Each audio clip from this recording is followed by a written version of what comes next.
आज के कार्यक्रम के अध्यक्ष जी का माल्यार्पण बड़े भाई रमेश बहादुर सिंह जी के हाथों हो रहा है। हम लोग को तालियों से स्वागत है।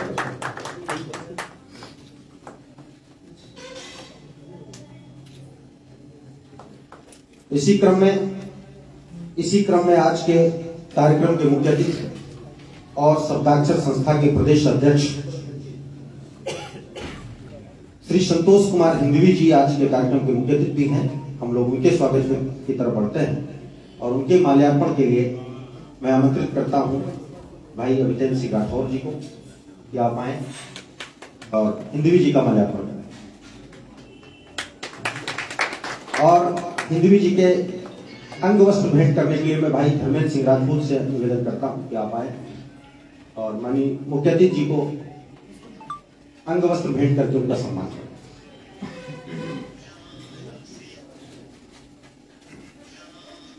सम्मान पत्र प्रदान करने के लिए मैं अपने बड़े भाई पवन सिंह जी से अनुरोध करता हूं कि आप आए और माननीय मुख्य अतिथि जी को सम्मान पत्र भेंट करें।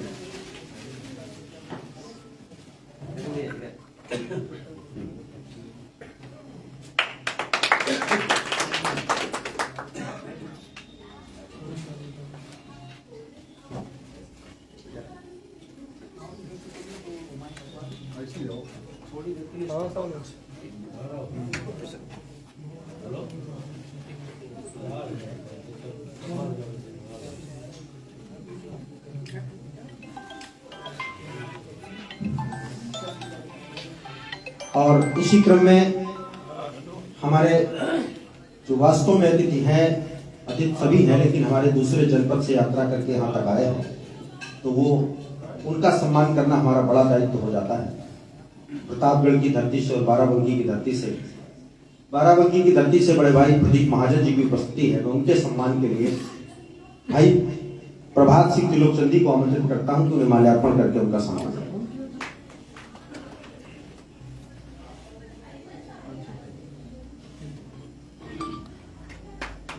अंग वस्त्र भेंट करने के लिए बड़े भाई राम प्रताप सिंह जी से अनुरोध करता हूं कि उनको अंग वस्त्र भेंट करें। बड़े भाई राजेश फौजी जी को आमंत्रित करता हूं कि उन्हें सम्मान पत्र भेंट करके उनका सम्मान करें।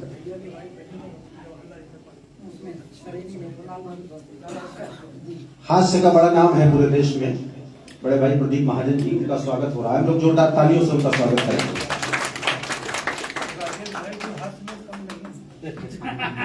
हाँ, ये बढ़िया सहयोग मिला है। हालांकि ये सहयोग बन गया है। अगर राजेश भैया फौज में नहीं होते तो हास्य के कभी होते। योगेंद्र भाई हमारा बहुत बचपन का दोस्त है, मैं बगल में जो रहता था, मतलब इसके बच्चे जो है अभी भी योगेंद्र बराबर ही लगते हैं। अभी आ रहे भाई। आइए इसी क्रम में हमारे दूसरे बहुत महनी रचनाकार के रूप में मंच पर प्रतापगढ़ की धरती से, मैंने बताया कि प्रतापगढ़ से हम लोगों का बहुत विशेष रिश्ता है।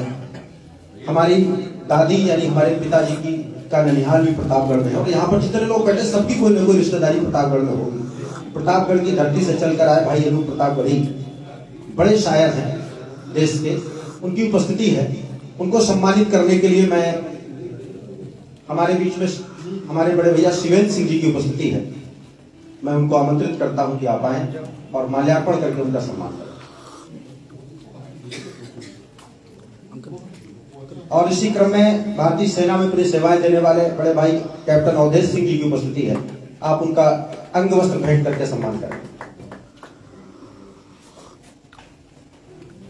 हमारे बीच में बहुत साहित्य प्रेमी और कांग्रेस के बड़े नेता और हम जैसे युवाओं को अपना आशीर्वाद देने वाले दादा महेश शर्मा जी की उपस्थिति है। मैं आपको आमंत्रित करता हूं कि देश के बड़े शायर को सम्मान पत्र भेंट करके उसका सम्मान करें।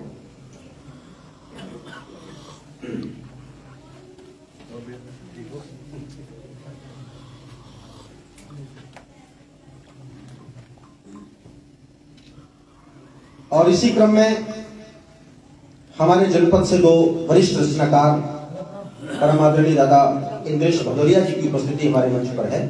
मैं उनके सम्मान के उनके माल्यार्पण के लिए अपने भाई अजय कुमार सिंह जी राष्ट्रीय अध्यक्ष मानवाधिकार को आमंत्रित करता हूं कि आप माल्यार्पण करके उनका सम्मान।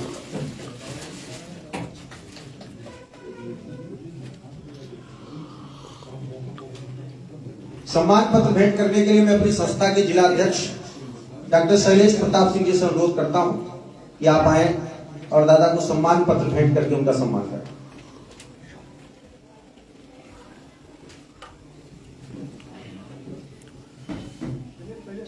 हाँ, और अंग वस्त्र के लिए उपाध्यक्ष श्री उदय वाजपेयी जी से अनुरोध करता हूं कि आप आए अंग वस्त्र भेंट करें। संस्था के उपाध्यक्ष और संस्था के जिला अध्यक्ष दोनों लोग बारी बारी से दादा का सम्मान कर रहे हैं। दादा बहुत बड़े साहित्यकार हैं, आदरणीय इंद्रेश भदौरिया जी, हम लोग उनका जोरदार तालियों से स्वागत करते हैं।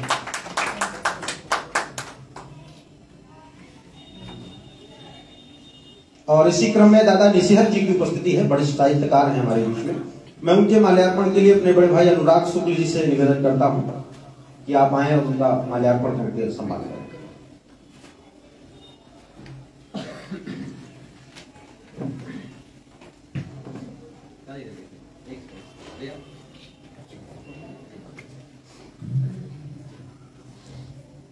अंग वस्त्र भेंट करने के लिए हमने बताया था कि छोटे शरीर में बहुत बड़ा आदमी है, हमारा बहुत प्रिय छोटा भाई सौरभ सिंह, हाई कोर्ट लखनऊ में एडवोकेट है। अंग वस्त्र भेंट करके दादा का सम्मान करेगा। कई बार कद को देख करके लोग भ्रमित हो जाते हैं, ये तो गलती लोगों ने योगी जी के भी कद को भ्रमित हो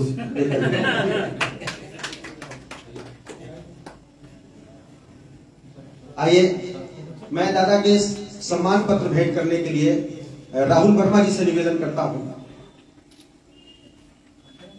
आप भी युवा समाज सेवी हो, शिक्षा के क्षेत्र में बहुत बड़ा काम कर रहे हैं। मां शक्ति कोचिंग क्लासेस के माध्यम से गरीब बच्चों को निःशुल्क कोचिंग देने का काम करते हैं।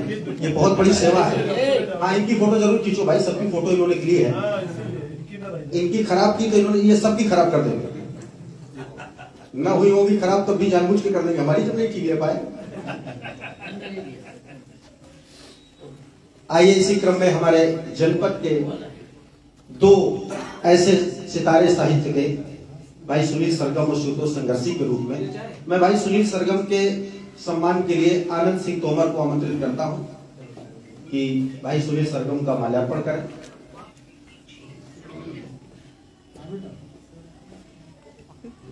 सम्मान पत्र भेंट करने के लिए संस्था के जिला अध्यक्ष जी से पुनः निवेदन करता हूं और जिला उपाध्यक्ष जी से कि सम्मान पत्र और अंग वस्त्र अध्यक्ष जी और उपाध्यक्ष जी दोनों लोग संयुक्त रूप से प्रदान करेंगे। आप दे दीजिए दोनों।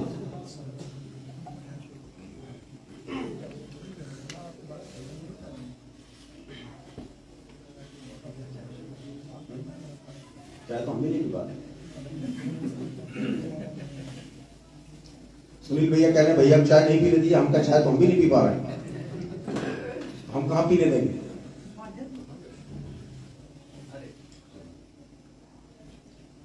इस कार्यक्रम को सजाने में शब्दाक्षर परिवार ने बहुत मेहनत किया है, लेकिन हमारे जिला अध्यक्ष जी जैसा जिला अध्यक्ष हो तो फिर कोई भी परिवार मेहनत कर सकता है। शाम को आके हमारे कान में कहा कि कार्यक्रम बढ़िया होना चाहिए, परेशान ना होना, जो होगा देख लिया जाएगा।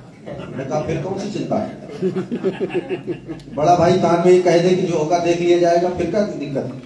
आइए एक बहुत महंगी सम्मान बचा हमारे रायबरेली जनपद की शान भाई शुतोष संघर्षी।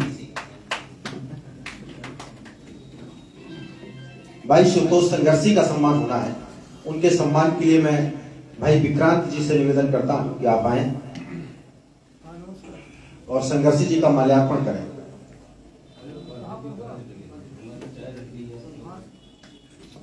और अंग वस्त्र भेंट करने के लिए भाई प्रभात सिंह त्रिलोकचंदी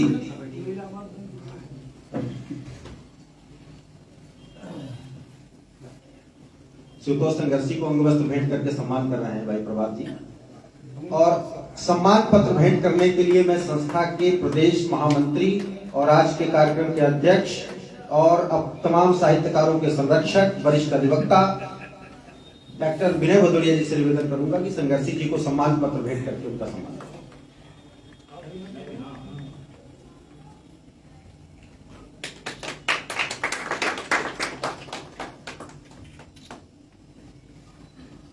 अब इसी क्रम में मैं एक काम और चाहता हूं कि संस्था के लोगों ने सम्मान करवाने से मना कर दिया है, मंच पर बैठने से मना कर दिया है, लेकिन मेरा एक मन है कि संस्था के जितने पदाधिकारी हैं ये संस्था के पदाधिकारी के साथ सब कवि, इसलिए आप सबका अगर मन हो, मैंने इनसे कोई राय नहीं ली, ये मैं यहीं पर बैठ के सोच रहा हूँ खड़े होकर, और आप सबकी जमानत पर आप सब मेरा साथ दें, तो मैं चाहता हूँ कि इनका माल्यार्पण तो करवा ही दिया जाए। इतना मेहनत किया इस कार्यक्रम को करने के लिए, जिला अध्यक्ष से लेके आनंद भाई, अमनदीप, तो इनका माल्यार्पण तो कम से कम बनता है। नहीं बनता है, नहीं प्रवेश भैया कैसे नहीं बनता, प्रवेश भैया कैसे वही बनता है। आप प्रदेश अध्यक्ष बनता है, हाँ कैसे नहीं बनता है, मेजबान का नहीं बनता। तो आइए मैं आज के संस्था के प्रदेश अध्यक्ष और आज के मुख्य अतिथि जी से निवेदन करूंगा कि जिला अध्यक्ष जी का माल्यार्पण करेंगे। और इसी क्रम में जिला उपाध्यक्ष बड़े भाई श्री उदय वाजपेयी जी, आप भी मंच तक आए।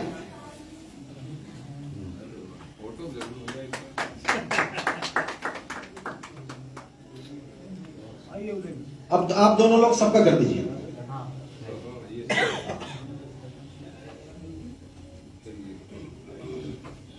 और संगठन मंत्री भाई आनंद जी,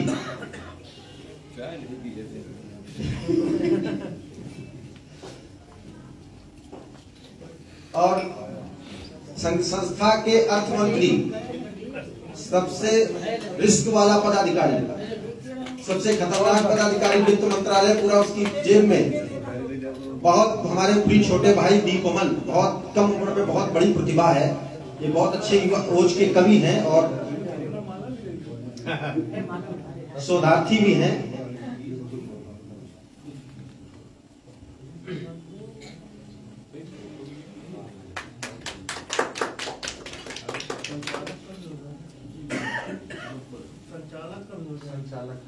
नहीं संचालक का बनता तो नहीं, संचालक के दो बनते हैं। और इसी के साथ हमारे बहुत प्रिय छोटे भाई, भारतीय सेना में अपनी अप्रतिम सेवा देने वाले छोटे भाई सत्यपाल फौजी जी का आगमन हुआ है। मैं अग्रिम पंक्ति में आपके कुर्सी वो इंतजार कर रही है, मैं आपका स्वागत करता हूं और आप सबसे निवेदन करता हूं कि जोरदार तालियों से स्वागत करें।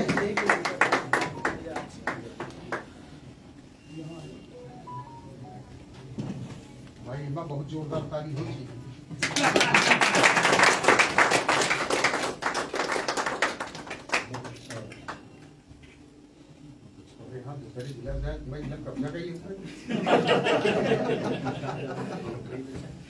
बस हो गया।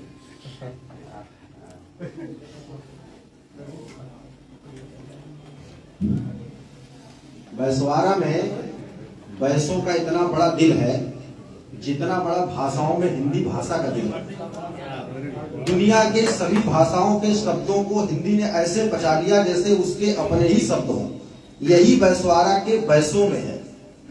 यहाँ जो आया उसने कभी एहसास नहीं किया कि मैं यहाँ का नहीं हूँ।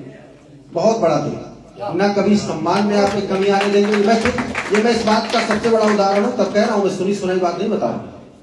अभी भी तमाम गाँव में जाता हूँ स्कूल के बच्चों के लिए, और अगर वो जान जाते हैं कि कछुआ ठाकुर हैं तो बुजुर्ग लोग मैं पैर छू लेता हूं तो नाराज हो जाते हैं। ये कल्चर, ये संस्कृति अभी भी बैसवारे में। वास्तव में ये बहुत सम्मान करने के मामले में कोई सानी नहीं है। भाई सत्यपाल फौजी जी का आगमन हो गया है, मैं आपका स्वागत करता हूं। और इसी के साथ हमारे बहुत प्रिय छोटे भाई निशु भदौरिया, शिव पेट्रोल पंप के मालिक हैं। व्यस्तता इतनी है कि कार्यक्रम स्थल से ही मुश्किल से 50 मीटर दूर का पेट्रोल पंप है। अभी 3-4 बार फोन किया, तब इन्होंने कहा भैया आना है क्या, उनका कार्यक्रम चल रहा है, तभी आए हैं। लेकिन ये बहुत स्नेह करते हैं हमारे बहुत प्रिय छोटे भाई। इतनी व्यस्तता की बात, कभी कभी रात के 11 बजे हमारे पास पहुंचते हैं, तो ये इनका स्नेह है। और हमारे वरिष्ठ पत्रकार के रूप में भाई राममिलन शर्मा जी की भी उपस्थिति हुई है। अब थोड़ा समय से होती तो मैं किसी सम्मान में आपको शामिल कर लेता। तो आइए, मैं आपका, कवियों के पास शब्द से बड़ा कुछ नहीं है, हम लोग शब्द के शिल्पी हैं। मैं तो अक्सर कहता हूं कि कारीगर हूं साहब, शब्दों की मिट्टी से महफिल सजाता हूं। कारीगर हूं साहब, शब्दों की मिट्टी से महफिल सजाता हूं। किसी को ठीक, किसी को खराब, तो किसी को लाजवाब नजर आता हूं। तो हमारे पास शब्द से बड़ी कोई दौलत नहीं है। मैं सबका शब्दों से स्वागत करता हूं, सबका अभिनंदन करता हूं। और आज कई भी लोग हैं, सब हमारे भाई हैं, एक बुलावे पर, एक निमंत्रण पर अपना कीमती समय लेकर के आए हैं, इसके लिए मेरे पास शब्द नहीं है। मैं इतना कहता हूं कि हमारा बहुत प्यारा छोटा भाई, मैं आज के इस कार्यक्रम में इससे बड़ा सम्मान नहीं कर सकता आप सबका। सब मेरे अपने भाई हैं, जितने मेरे भाई बैठे ध्यान से सुने, मैं 4 पंक्तियां सौंपता हूं। एक हमारा बहुत प्यारा छोटा भाई, हमसे कम उम्र है, देवरिया का आनंद देवरिया, उम्र कम है लेकिन क्या कविता लिखता है, उसने 4 पंक्तियां लिखकर भेजी। मेरे जितने भाई हैं मैं सबको समर्पित करता हूं आज के इस कार्यक्रम का, उसके बाद शुभारंभ होगा। उसने लिखा कि हम, मैं नहीं, हम मतलब आप, हम कुदरत की सुर्ख लबों पर बैठी रानाई जैसे हैं, हम कुदरत की सुर्ख लबों पर बैठी रानाई जैसे हैं, सन्नाटे के चरम बिंदु पर बैठी शहनाई जैसे हैं। यार यार तुम्हारे होने का एहसास ये मुझसे कहता है, यार तुम्हारे होने का एहसास ये मुझसे कहता है, भले लहू में नहीं बंधे हैं लेकिन हम भाई जैसे, भले लहू में नहीं बंधे हैं लेकिन हम भाई जैसे हैं। इससे बड़ा सम्मान आज के कार्यक्रम में मैं नहीं कर सकता। मैं शब्द का शिल्पी हूँ, शब्द का जादूगर हूँ, शब्दों से ही कर सकता हूँ। आइए, सम्मान का क्रम संपन्न हुआ है।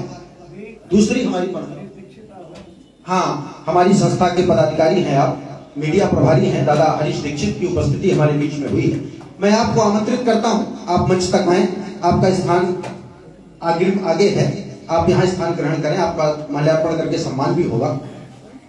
आपके माल्यार्पण के लिए मैं अपने बहुत प्रिय भाई सत्यपाल फौजी जी से निवेदन करूंगा कि दादा बुजुर्ग हैं और बड़े हैं, इनका माल्यार्पण करके इनका आशीर्वाद लेते हैं, फोटो हो जाए।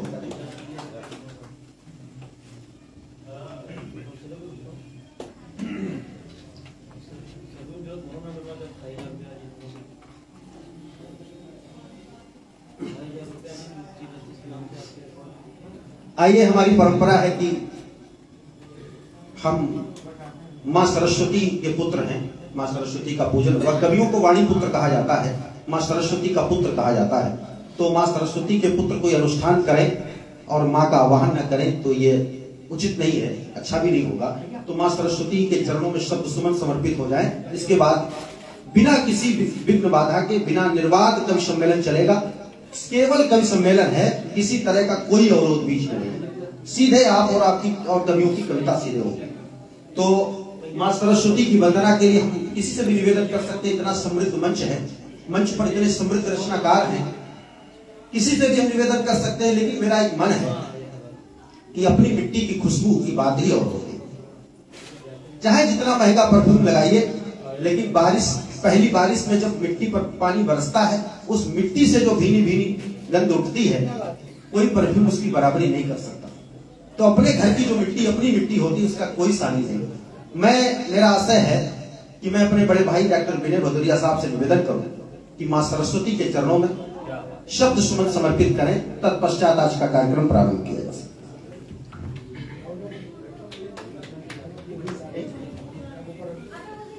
बहुत बहुत धन्यवाद।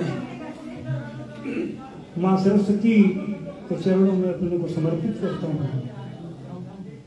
और निवेदन करता हूँ मां सरस्वती से कि आपकी उपस्थिति इस प्रांगण में हो जाए और हम सबको सद्बुद्धि दे, ज्ञान दे, प्रकाश दे। इसके लिए अनुरोध कर रहा हूँ एक छोटे से अवधि गीत के, वैश्वाड़ी गीत के माध्यम से। मैं समृद्ध मंच को प्रणाम करता हूँ, आप सभी को प्रणाम करता हूँ। अभी हमारे अनुज योगेंद्र ने बताया, यहाँ पर जितने भी हमारे वाणी पुत्र बैठे हैं, सबके पास, और निशिहर जी के पास भी अवधि में वाणी वंदना है, लेकिन मुझे आदेशित किया गया है तो मैं छोटा सा गीत आप सभी को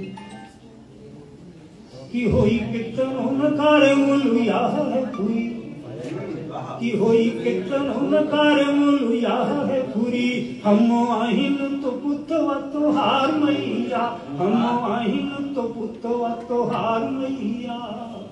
और हकीकत है, सत्यता कि ना तो भाषा के ज्ञानी रस छंदो नहीं जानी, कि ना तो भाषा के ज्ञानी रस छंदो नहीं जानी, और जौने आवे आए बाए गावे वाहे मोरी बानी, कि जौने आवे आए बाए गावे वाहे मोरी बानी।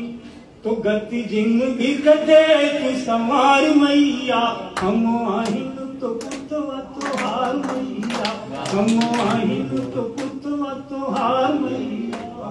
तो दूसरा निवेदन किया, देखिए 84 लाख योनियों में ये मानव देह मिलती है मुक्ति के लिए, लेकिन हम लोग उससे इतर तार में चले जाते हैं कि सत्य कहाँ है बेरावा, माथे रजतम लगावा, कि सत्य कहाँ है बेरावा, माथे रजतम लगावा, और सदा नीरा नदी होई के आप पोखरा बनावा, कि सदा नीरा नदी होई के आप पोखरा बनावा। तो मती हम कदे क्यों निखार मैया, हम आहिन तो पुतवा तोहार मैया, हम आहिन तो पुतवा तोहार मैया। और आखिरी निवेदन किया कि धन संपदा न मांगी, जसु चाहे न भागी, कि धन संपदा न मांगी, जसु चाहे न भागी, कि तोहे कबो न भुलाई, कि तोहे कबो न भुलाई, चाहे सोई चाहे जागी, कि तोहे कबो न भुलाई, चाहे सोई चाहे जागी। और याह बरु देखे करो पुकार मैया, हम आहिन तो पुतवा तोहार मैया, हम आहिन तो सुतवा तोहार मैया, हम आहिन तो बेटवा तोहार मैया।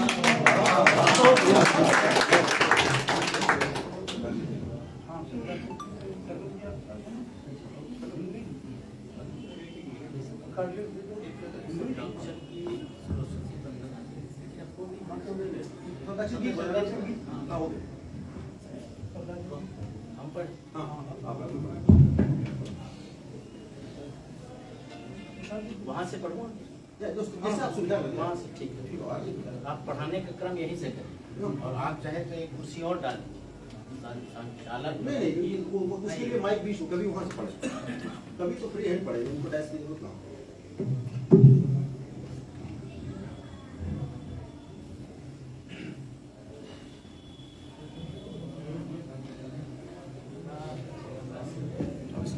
खाने में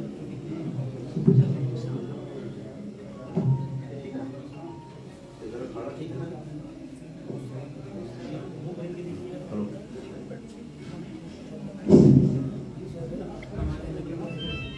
शब्दाक्षर गीत से पहले मेरा परिचय है, मैं संतोष तिवारी हिंदवी, लखनऊ का निवासी हूँ, लेकिन यहाँ बैसवाड़ा की चीज देख के बड़ा प्रफुल्लित हूँ, क्योंकि मूलतः मैं भी बैसवाड़ी हूँ।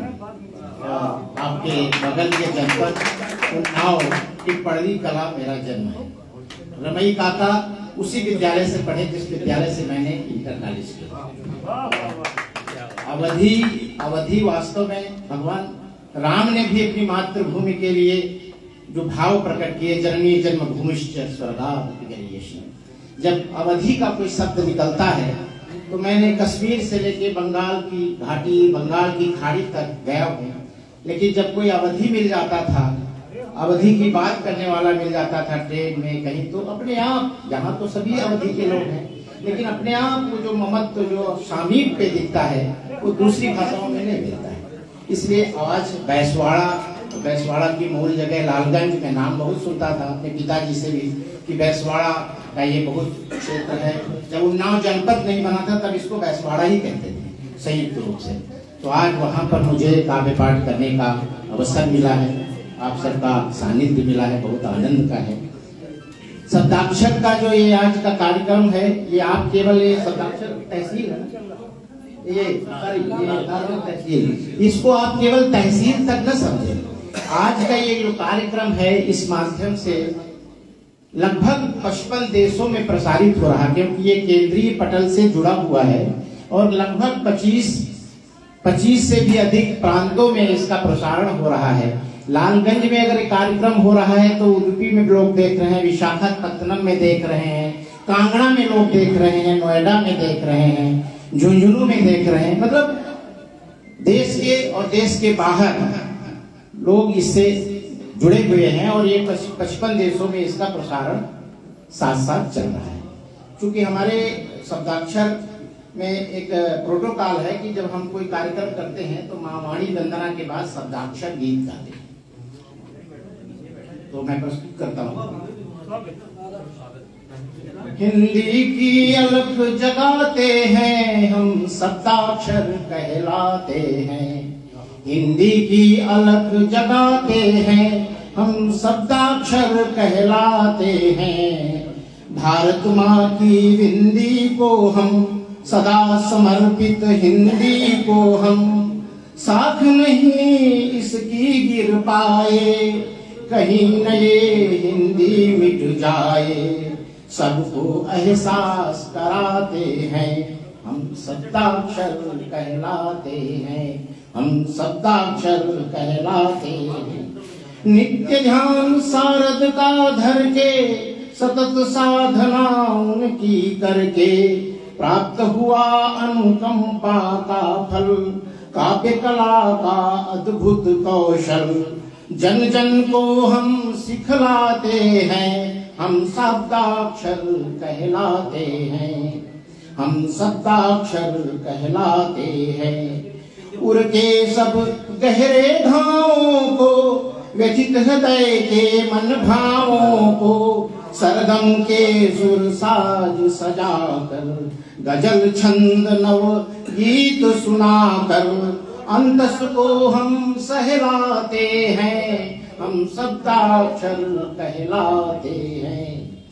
हिंदी है हम हिंद निष्ठ हैं, अति उत्तम हम अति विशिष्ट हैं। बनकर दिनकर पंत निराला, बनकर दिनकर पंत निराला, धधका कर हिंदी की ज्वाला, तुमको हम दूर भगाते हैं, हम शब्दाक्षर कहलाते हैं, हम शब्दाक्षर कहलाते हैं। काव्य जगत के काव्य पुरोधा, शब्दाक्षर के हैं वे योधा। जोश अपार हृदय में भर के, शंखनाद शब्दों का करके, धरती अंबर गुंजाते हैं, हम शब्दाक्षर कहलाते हैं, हम शब्दाक्षर कहलाते हैं। हृदय तार को झंकृत कर दे, सरगम का शारद को वर दे। गद्य पद्य की पंक्ति पंक्ति पर, गूंज उठे शब्दाक्षर का स्वर। निस्दिन यह टेर लगाते हैं, हम शब्दाक्षर कहलाते हैं, हम शब्दाक्षर कहलाते हैं। हिंदी का करते विरोध जो, हिंदी का करते विरोध जो, निंदक भारत माता के वो, भाषा के इस द्वंद युद्ध में एकजुट हो उनके विरुद्ध में, परचम हम लहराते हैं, हम शब्दाक्षर कहलाते हैं। गजल छंद गीतों के पथ का, रवि के इस साहित्यिक रथ का, छंद गुरु श्री सत्य सारथी, करके केवल ज्योति आरती, मन को सबके हर्षाते हैं, हम शब्दाक्षर कहलाते हैं, हम शब्दाक्षर कहलाते। जय शब्दाक्षर।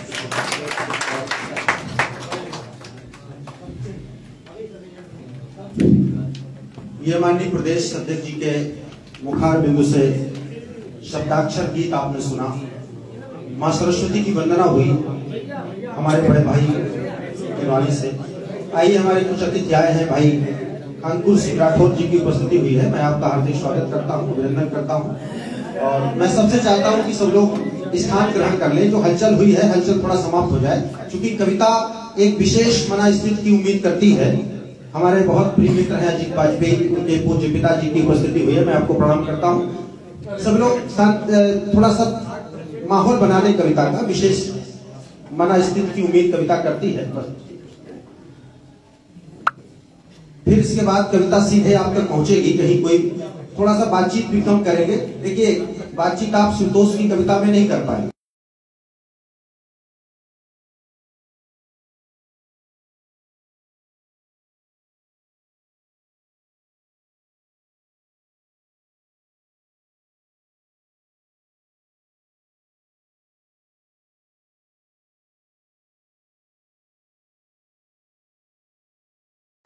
हमारे कुछ युवा साथी बैठे हैं, युवा मित्र और कुछ हमारे अग्रज हैं।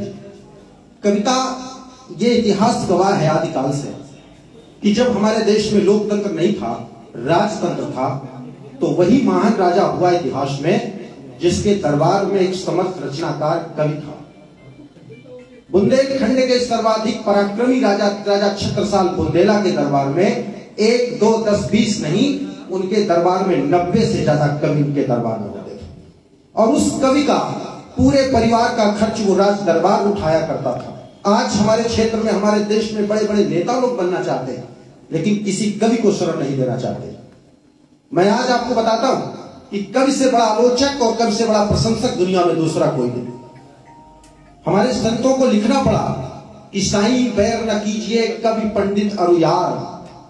इन 3-4 से बताया कि कभी बैर ना करो। आज आप लोकतंत्र में देख लीजिए, कांग्रेस का सबसे बड़ा नेता, सबसे बड़ा चेहरा श्रीमती इंदिरा गांधी, कोई दूसरा मानता हूं माने, मैं नहीं मानता। बीजेपी का सबसे बड़ा लीडर पंडित अटल बिहारी वाजपेयी, कोई दूसरा मानता हूं माने। समाजवादी पार्टी का सबसे बड़ा चेहरा मुलायम सिंह यादव। तीनों के 30-50 संस्मरण मेरे पास हैं कि इन तीनों कवियों का और कविता का बहुत सम्मान करते थे। अमेठी में राजा रणंजय सिंह एक बहुत प्रतिष्ठित कवि सम्मेलन करवाते थे। यही दौर था कांग्रेस का। इतना खराब दौर था कि सोनिया जी ने तो अपनी सीट बचा ली थी, इंदिरा जी अपनी सीट भी नहीं बचा पाई, अपना चुनाव भी हार गई। मेरी तरफ विकल जी संचालन कर रहे थे, हारे नहीं जीते, हम जिस पार्टी में अपने नेता को मुख्यातिथ बनाते। विकल जी संचालन कर रहे थे, इंदिरा जी मुख्यातिथ थी। विकल जी ने देखा कि इंदिरा जी आई और मंच पर सीढ़ियों से चढ़ रही, मंच ऊंचा था, तो उन्होंने एक शेर पढ़ा मंच से कि लोग अब नई दिशा की ओर प्रस्थान कर रहे हैं, अभियान करने वाले अभियान कर रहे हैं, उतरी हुई नदी का कोई करे अनादर, सम्मान करने वाले सम्मान कर रहे हैं। कभी तो इशारे बात करता, उतरी हुई नदी मतलब हारी हुई इंदिरा जी। उतरी हुई नदी का कोई करे अनादर, सम्मान करने वाले सम्मान कर रहे हैं। इंदिरा जी ने कार्यक्रम अटेंड किया और चली गई। 5 साल बाद जब चुनाव हुआ तो इंदिरा जी ने कमलापति को फोन करके कहा कि वो अमेठी के मंच पर जो उतरी हुई नदी वाली एक कविता पंडित जी पढ़ रहे थे, उनका पता लगाओ वो कहां के थे, उनको विधानसभा का टिकट दो, उनको चुनाव लड़ाओ।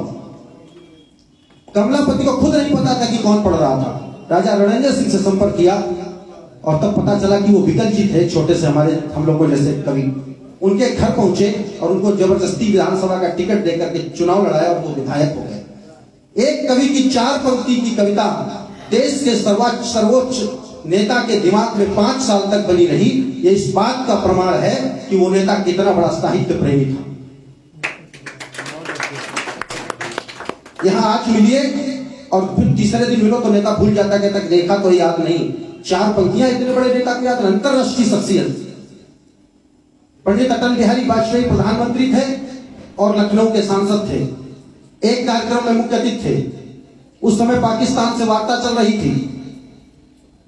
उसी समय अटल जी के घुटनों का ऑपरेशन हुआ था और पाकिस्तान से रोज वार्ता होती थी, फाइनल कुछ नहीं होता। अब स्थितियां देखिए और कवि की कविता देखिए। घुटनों का नया ऑपरेशन अटल जी का हुआ और पाकिस्तान से वार्ता हो रही, कोई जवाब नहीं आ रहा। कवि ने मंच से पढ़ा और अटल जी सामने बैठे थे कि समय भले लेना मगर देना संदेशा नेक, नए नए घुटने हैं कहीं न देना टेक। अब उस कवि का साहस देखिए कहने का और उस नेता का साहस देखिए सहने का। अटल जी ठहाका लगा के हंसे, इसलिए अटल जी थे। और उस कवि को इशारे से पास बुलाया और कंधे पर हाथ रख के कहा कि इसी तरह का कुछ और हो तो सुनाओ। कवि अटल जी हम लोग इस तरह मंच पर खड़े होकर कविता भी पढ़ते थे। सर्वाधिक भारतीय पद्मश्री मुलायम सिंह यादव ने कवियों को दिए। तो जितने भी बड़े नेता हुए वो सब कवियों का बहुत सम्मान करते थे। आइए, ये एक लंबी बड़ी श्रृंखला है, मैं इस पर नहीं जाऊंगा, कवियों की श्रृंखला भी लंबी है। ये कविता का मंच है। कविता हमारे जन्म से लेकर मृत्यु तक हमारे इर्द गिर्द रहती, हम जाने न जाने। माँ लोरी सुनाती, ये भी किसी कविता का रूप है। बच्चा जब स्कूल जाता है, कक्षाएं प्रारंभ होने से पहले मां सरस्वती की ईश वंदना होती है, किसी कवि की कविता है। 52 सेकंड का राष्ट्रगान होता है जिसमें इतना सामर्थ्य है कि मुझ जैसा साधारण व्यक्ति और देश का सर्वोच्च पदाधिकारी राष्ट्रपति भी 52 सेकंड के लिए एक जगह खड़ा होने को बाध्य हो जाता है। यह रविन्द्रनाथ टैगोर जैसे एक कवि की कविता की ताकत है। मंदिर जाते हैं, कोई आरती हो रही है, कोई भजन बज रहा है, ये किसी कवि की कविता है। रामचरितमानस का अखंड पाठ आप करते हैं, तुलसीदास जैसे कवि की कविता है। तो हमारे देश में हमारी तो चारों तरफ कविता बिखरी हुई है। हम एहसास करें ना करें, लेकिन कविता से अछूता कोई नहीं। तो कविता की यात्रा एक कविता का मंच है। मैं इस कवि सम्मेलन की भूमिका बना देता हूं बस 1 मिनट में, 2 मिनट में। बुंदेलखंड के एक बहुत अच्छे कवि हैं प्रकाश पटेरिया। उन्होंने देखो कविता की यात्रा क्या खूबसूरत लिखी। भैया सुनो, उन्होंने देखो क्या बढ़िया लिखा। देखिए समृद्ध मंच है। उन्होंने लिखा कि गुरु नानक संत कबीर जायसी के आंगन में बड़ी हुई। गुरु नानक संत कबीर जायसी के आंगन में बड़ी हुई। कभी केसों के घर से बाहर निकली रत्नों से जड़ी हुई। मीरा की जब करतार बजी तब कृष्ण भक्ति में लीन हुई। मतिराम बिहारी घनानंद को मिली प्रेम में पड़ी हुई। जो जगन्नाथ रत्नाकर से, जो जगन्नाथ रत्नाकर से गंगा अवतरण कराती है, ऋषि वाल्मीकि की वह पावन बेटी कविता कहलाती है। ऋषि वाल्मीकि की वह पावन बेटी कविता कहलाती है। तो कहीं दूसरी तरफ रामगोपाल सिंह कविता को परिभाषित करते हुए लिखते हैं, एक वरिष्ठ रचनाकार रामगोपाल सिंह कविता को परिभाषित करते हुए लिखते हैं कि मैं नहीं जानता हूं कविता क्या होती है। मैं नहीं जानता हूं कविता क्या होती है। कविता सागर होती है या दरिया होती है। कविता जहर होती है या मदिरा होती है। कविता चिड़िया होती है या तितली होती है। जानता हूं तो बस इतना कि कविता होने पर एक नशा सा छा जाता है। लाख उलझनों के बावजूद जीने का मजा आ जाता है। तो कहीं कविता को परिभाषित करते हुए मनोज मानो ने 2 पंक्तियां कही कि कविता कभी न पैदा होती, कविता कभी न मरती है। 2 पंक्ति में एक पूरी कविता हो गई। कविता कभी न पैदा होती, कविता कभी न मरती है।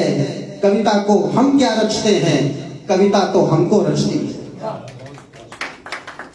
तो कहीं कानपुर के मुकेश श्रीवास्तव ने कविता को परिभाषित करते हुए लिखा कि वो कविता जिससे नई पीढ़ी परिवर्तन सीखा करती है। वो कविता जिससे नई पीढ़ी परिवर्तन सीखा करती है। वो कविता जो पी पी कर विश्व प्रभाव को फीका करती है। वो कविता जो मुर्दों के मस्तक पर प्राणों का टीका करती है। और वो कविता है जो सड़कों से लेकर संसद तक चीखा करती है। तो कहीं देश के पद्मश्री डॉक्टर सुनील जोगी ने कविता को परिभाषित करते हुए लिखा कि वो कविता थी जिसने शब्दवाण बनकर गौरी को मारा था। वो कविता थी जिसने शब्दवाण बनकर गौरी को मारा था। वो कविता थी जिसके स्वर में दिनकर जी ने हुंकारा था। वो कविता है जो मानस बनकर घर घर गाई जाती है। वो कविता है जिसके स्वर में आरती सजाई जाती है। वो वंदे मातरम कविता थी, वो वंदे मातरम कविता थी जिसको सुनकर सब गोरे आंख बबूले थे। वो वंदे मातरम कविता थी जिसको गाकर सेनानी फांसी झूले थे। मंदिर में जाकर गाओ कविता भजन बन जाती है। दरबारों में जाकर गाओ कविता चारण बन जाती है। रंगों के बीच अगर गाओ कविता होरी बन जाती है। और माँ का स्वर मिल जाए तो कविता लोरी बन जाती है। माँ का स्वर मिल जाए तो कविता लोरी बन जाती है। मत पूछो कविता की ताकत, कविता स्वाभिमान बन जाती है। और वो कविता ही है जो 1.25 अरब का राष्ट्रगान बन जाती है। राष्ट्र कहीं ना सो जाए, ये रातों को जागा करते हैं।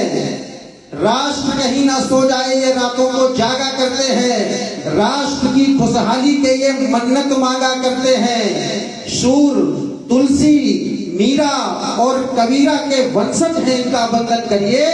सूर, तुलसी, मीरा और कबीरा के वंशज हैं, इनका वंदन करिए। दोनों हाथ उठाकर तालियां बजाकर इन कवियों का अभिनंदन करिए। दोनों हाथ उठाकर इन कवियों का अभिनंदन करिए। आइए, मुझे लगता है कि कविता सुनने की मानसिकता में आप हैं, तो मैं आज के इस कार्यक्रम में कवि सम्मेलन प्रारंभ हो अपने कवियों को आमंत्रित करूं। मैंने पहले कहा था कि आप उनको केवल बख्श दीजिए जिनका स्वर थोड़ा सा धीमा है, बाकी हम लोग तो आपकी बात बंद करवा देंगे।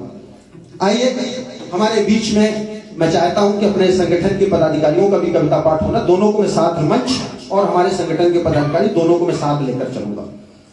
मेरा बहुत प्यारा छोटा भाई आज के इस कार्यक्रम को सजाने में बहुत परिश्रम किया है हमारे छोटे भाइयों ने। बहुत प्यारा छोटा भाई, उसका बहुत अच्छा कंठ है। अभी आप सुनेंगे तो आपको लगेगा क्या स्वर उसको भगवान ने दिया है।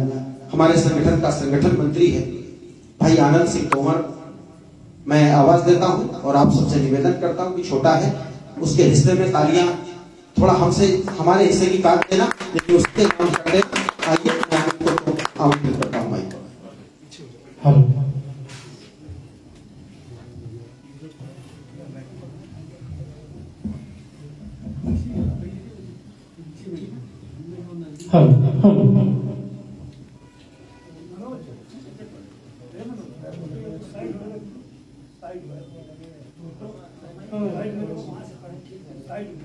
तो वहीं से पढ़ेंगे।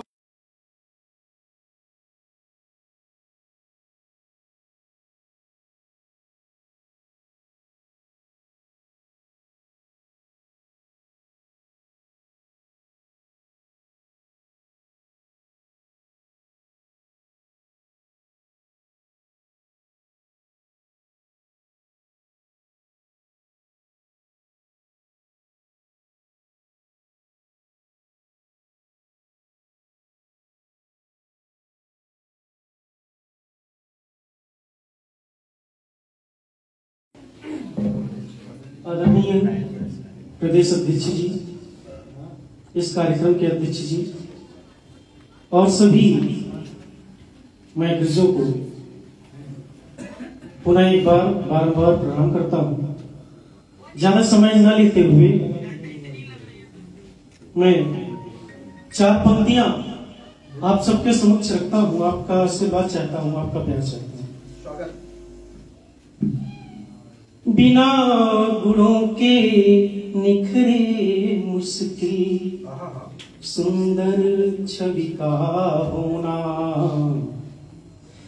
बिना गुणों के निखरे मुश्किल सुंदर छवि का होना। बिना तपे आसान नहीं है जग में रवि का होना। बिना तपे आसान नहीं है जग में रवि का होना। एक शर्त की खातिर सारी रात जागना पड़ता। एक शर्त की खातिर सारी रात जागना पड़ता। सबके बस की बात नहीं है सचमुच कवि का होना।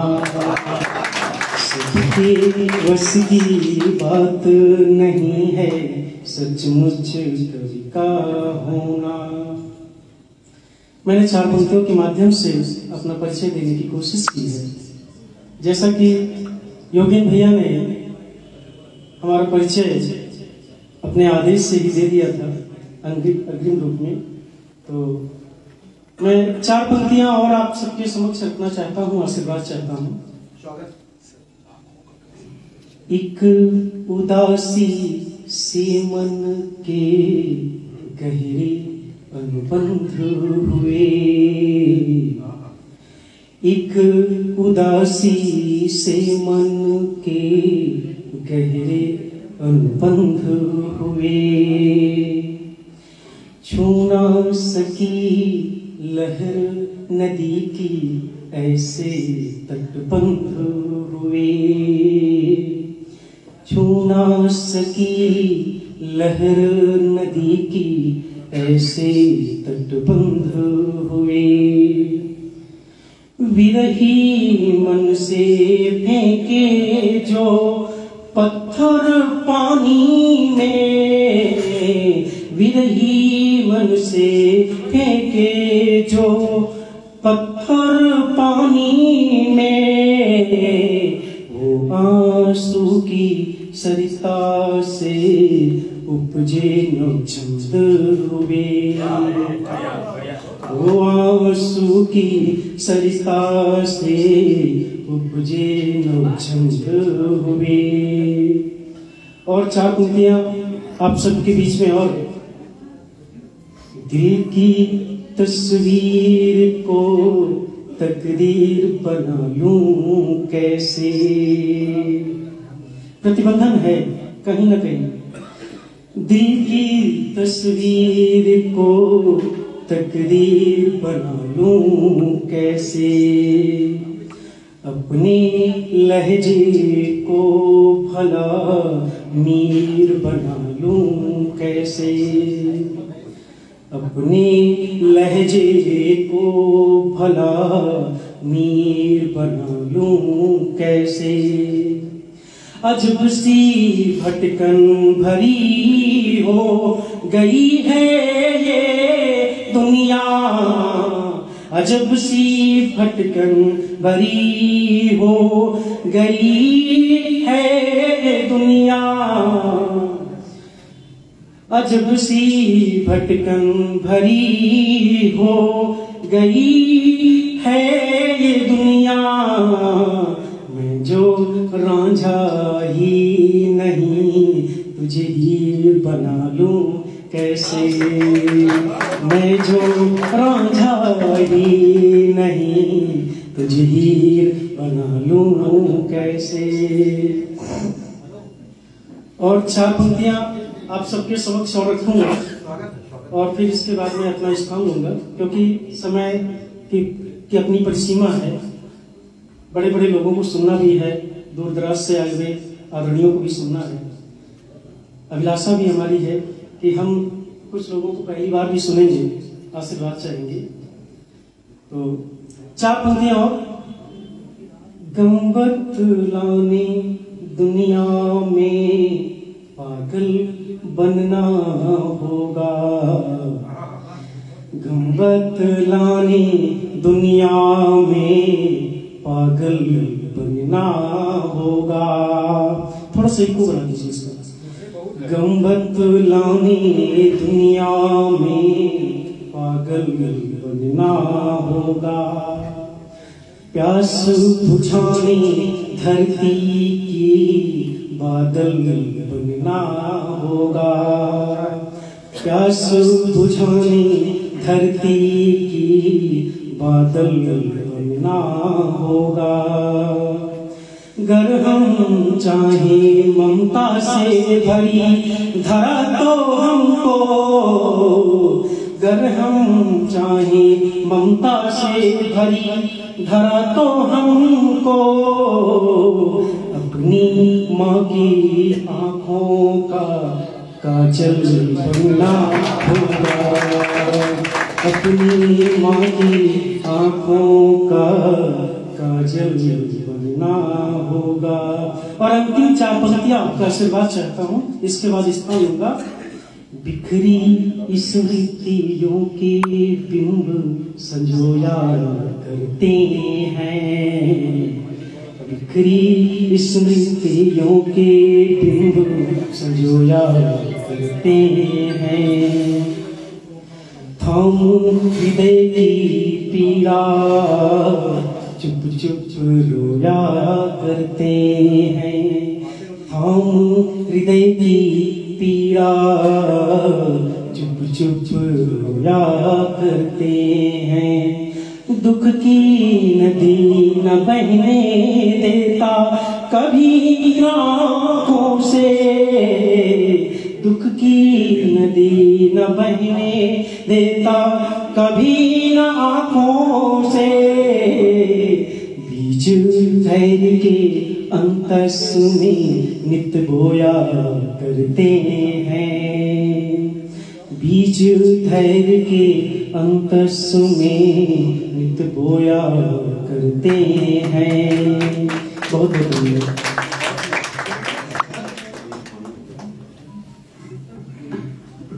ये थे हमारे बहुत प्रिय छोटे भाई आनंद, आपने सबने बहुत मन से सुना।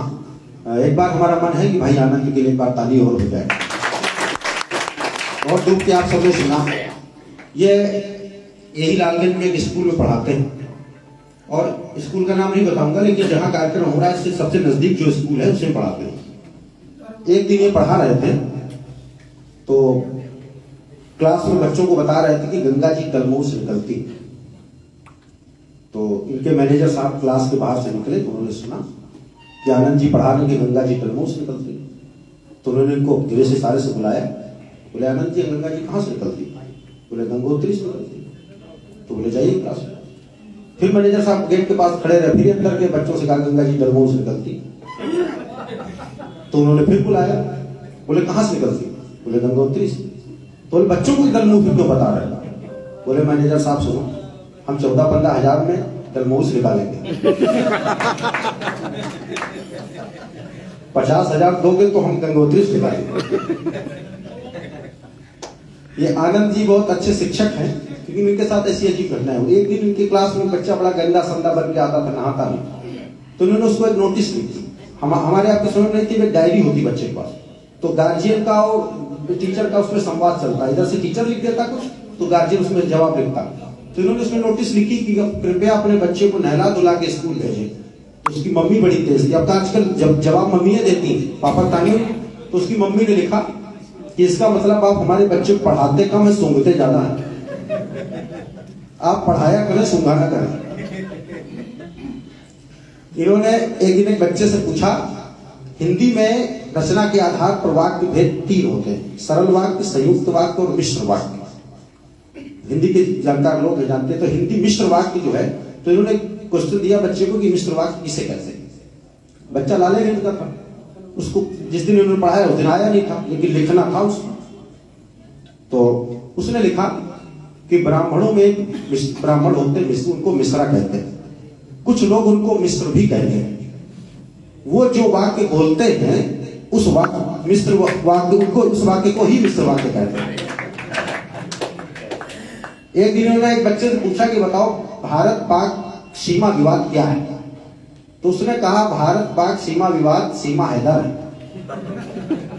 और उन्होंने भारत आके सचिन से शादी कर ली, तब से इतना खतरनाक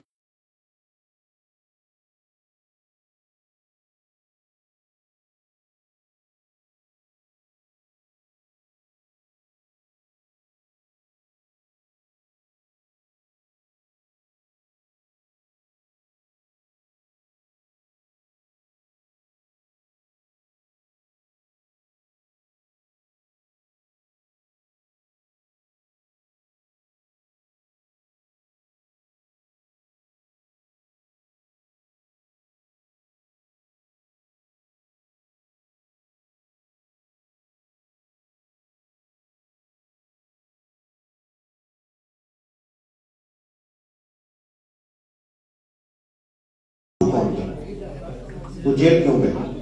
तो बच्चे ने कहा बापू का पूरा नाम आसाराम बापू है, वो लड़की छेड़ने के आरोप में जेल चले गए। अद्भुत टीचर, अद्भुत बच्चे इनके। आइए मैं क्रम को आगे बढ़ाता हूँ, क्योंकि हास्य कवियों की कमी है हमारे मंच पर, इकलौते हास्य कवि हैं, इसलिए मैंने थोड़ा सोचा कि आप लोगों का मन बना रहे। हमारे कुछ मित्र पीछे थोड़ा सा आगे आ जाइए, कुर्सियां आगे खाली हैं, लाइट चली जाती तो आप लोग देखते हैं, आप आगे आ जाइए, आगे जहाँ कुर्सी खाली आ जाए अच्छा लगेगा।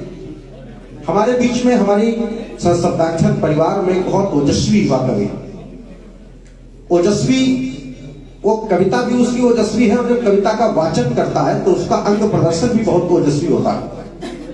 हमारा बहुत प्रिय छोटा भाई है दीपमन, उसकी कविता पढ़ने में अगल बगल बैठने बड़ा डर लगता है।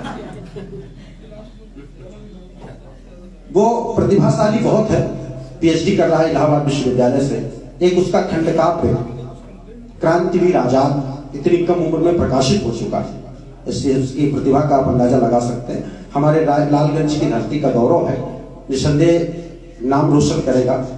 हमारे संस्था का वो अर्थ मंत्री भी है, खतरनाक मंत्री होता है, और उसको मैं कविता पाठ नहीं कराऊंगा, बड़ी दिक्कत। मैं आमंत्रित करता हूँ, आप सबसे निवेदन करता हूँ कि एक बार जोरदार तालियां नहीं, आपके लिए वही ठीक है।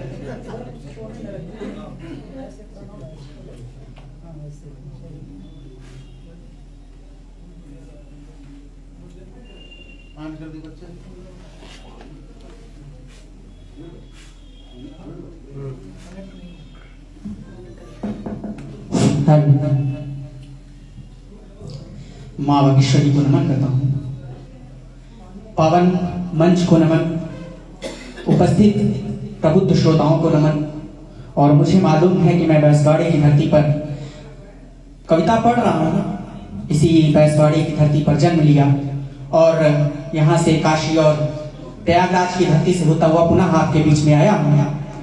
मैं चंद पंक्तियों के माध्यम से आपसे संवाद करने का प्रयास करूंगा। मुझे मालूम है कि मैं जिस धरती से गया वह आचार्य महावीर प्रसाद द्विवेदी की धरती है।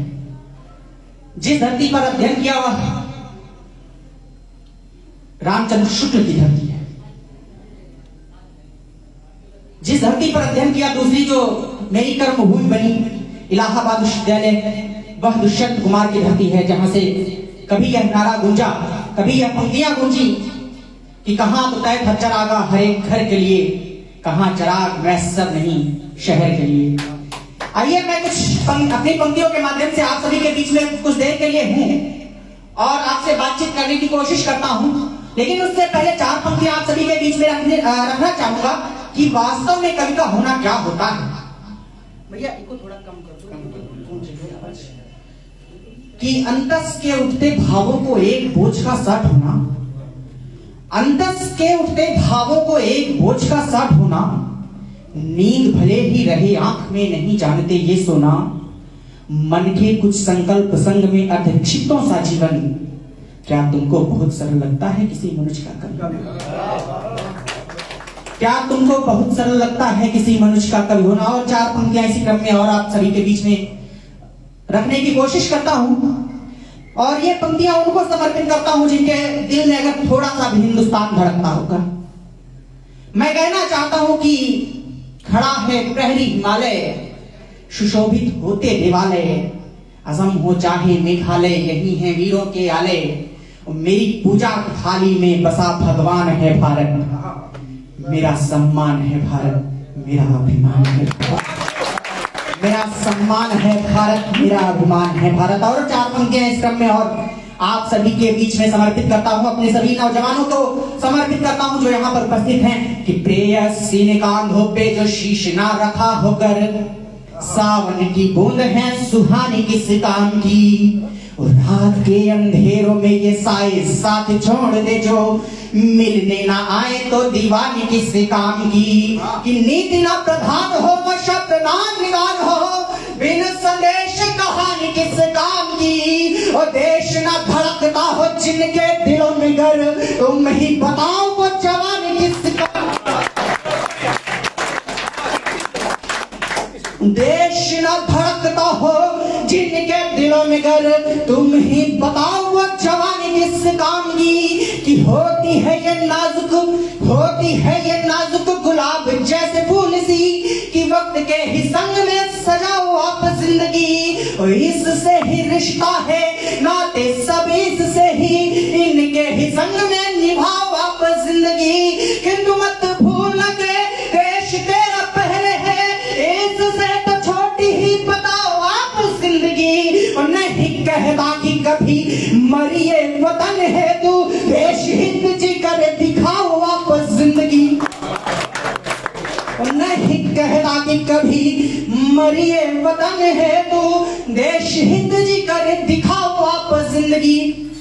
इस क्रम में चार पंक्तियां और एक छोटी सी अतुकांत शैली की कविता मैं आप सभी के बीच में रखना चाहता हूं। भगत सिंह जब क्रांति के मार्ग का वर्ण करने के लिए जाते हैं तो उनके मन में क्या विचार कौमते हैं, बस उन्हीं विचारों की एक कविता है और आप सभी को उसका समर्थन मिलेगा। मुझे ऐसा महसूस होता है कि भगत सिंह क्रांति के मार्ग का वर्ण करना चाहते हैं और उसके पहले बिस्तर पर करवटें बदलते हुए क्या विचार कर रहे हैं, बस यही भावभूमि इस कविता में आता है। और क्या सोचते हैं कि जो शिवा प्रताप प्राणा हो गए यशकाय हैं, जो शिवा प्रताप प्राणा हो गए यशकाय हैं, मैं भगत सिंह एक दिन वैसा ही यशकाई बनूंगा, सूर्य आजादी का देखूंगा कि बंद आंखें रहेंगी यह नहीं मैं जानता हूं, हाँ मगर यह जानता कि जब आजादी का चमकेगा दिनकर, पंछी सारे उल्लासित होकर गाएंगे, होंगे विकसित पंकज खूब तड़ाकों में भंवरे हंसकर फूलों पर मंडराएंगे, कितना सुंदर दिन होगा जब मानव जन हो निर्द्वंद धरा पर जश्न मनाएंगे,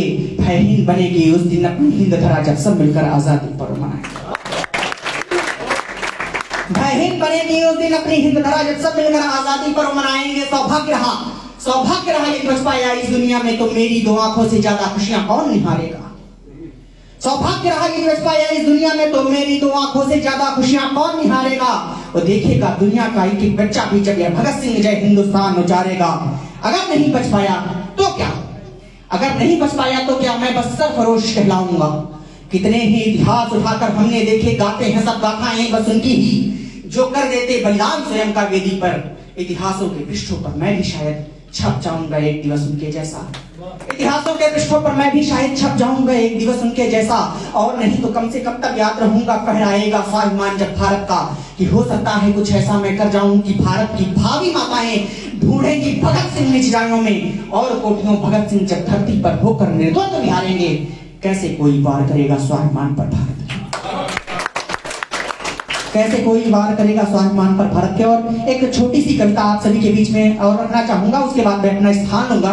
क्योंकि जब सम्मान का क्रम चल रहा था तो मैंने देखा कि हमारे बीच में सेना से बहुत सारे लोग यहाँ पर उपस्थित हैं। मैं उनको समर्पित करते हुए अगर मुझे लगता है कि अगर वह कविता मैं नहीं पढ़ूंगा तो कहीं ना कहीं मैं अपने साथ खुद न्याय नहीं कर पाऊंगा। मैं एक युद्ध भूमि का शब्द चित्र आप सभी के बीच में रखने की कोशिश करता हूं। मेरी वह प्रतिनिधि रचना है और हो सकता है कई सारे हमारे साथियों ने उसे पहले भी सुनी होगी, लेकिन युद्ध भूमि का शब्द चित्र जहां पर सेना का एक जवान लड़ाई के मैदान में जा रहा है और उसके साथ क्या घटनाएं घटती हैं, बस उसी का चित्र है इस कविता में। मैं शुरू करता हूं। कि करता नमन तुझे शिष्य है भारती, करता नमन तुझे शिष्य है भारती, मांगता हूं तुझसे आशीष मातु भारती। आज तन में बल उठा है खून फिर सुभाष का, सिंहनाद हो गया है भूमि पे आकाश का। चल उठी है आंख लाल करके ये लेखनी, करने सलाम मुनि चली आज लेखनी। उनके कदम में यह शीश खुद ही झुक गया, यूं लगा के देव आज युद्ध भूमि पे रुक गया, यूं लगा के देव आज युद्ध भूमि पे रुक गया। आज फिर गोद भारती की है बुला रही, बालकों को अपने का लोरी है सुला रही। यह सोच नौजवान युद्ध को निकल पड़ा, कान देने शीश का वो घर से निकल पड़ा।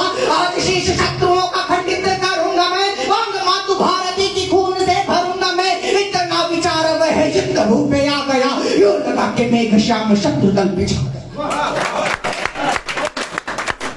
यूं लगा के मेघ श्याम शत्रु दल पे छा गया। कि गोलियों की गूंज से ये गूंजता आकाश था, रूप आज भैरवी का उसके ही पास था। चुंड चंड मुंड के वो खंड करने चला, शत्रुओं के चूर वो घमंड करने चला। एक मुट्ठी बंद था वो दूजे शस्त्र हाथ में, कोट हिंद वासियों की थी दुआ भी साथ में। कभी कभी गोलियों से वह खेलता रहा, किसी किसी बच्चे ने संगीन ठेलता, किसी किसी बच्चे में संगीन ठेलता रहा। कि उठती थी चीखे जैसे किसी भूचाल सी, उठती थी चीखे जैसे किसी भूचाल सी। देख देख क्रीड़ा यह भारती निहाल थी, किंतु वक्त के ही हाथ वह मजबूर था। जिंदगी व मौत से वो चंद पल दूर था। आगे तभी गोली एक बच्चे उसका चीर गई, रक्तधार से ही बन तन पे लकीर गई। रख दिया होठ तभी उसने संगीन पे, भारती का लाल अब पड़ा था जमीन पे। बहुत बहुत आभार। भारती का लाल अब पड़ा था जमीन पे, कि नीचे मातु भारती थी ऊपर आसमान था। वाह। नीचे मातु भारती थी ऊपर आसमान था, अभी उस तन पर शेष कुछ प्राण था। तब दिल उसका जब भारती की बोल था, तुझे पल जावा खून पानी जैसा खोल था। दिक दिक आ रही थी उससे आवाज है, कहती मां भारती की पूत तुझ पे नाच है। कह रही हुलाल मेरे बात यह है मान ले, काट शत्रु शीश तब यह जान दे। वाह वाह वाह वाह वाह, जिंदाबाद। बहुत बहुत आभार, बहुत बहुत आभार। काट शत्रु शीश तब यह जान दे कि उठ गया एक पल में ही वह अधीर से। आ गई थी काली खुद उसके शरीर में, काट शीश शत्रुओं का फिर भी रहा खड़ा।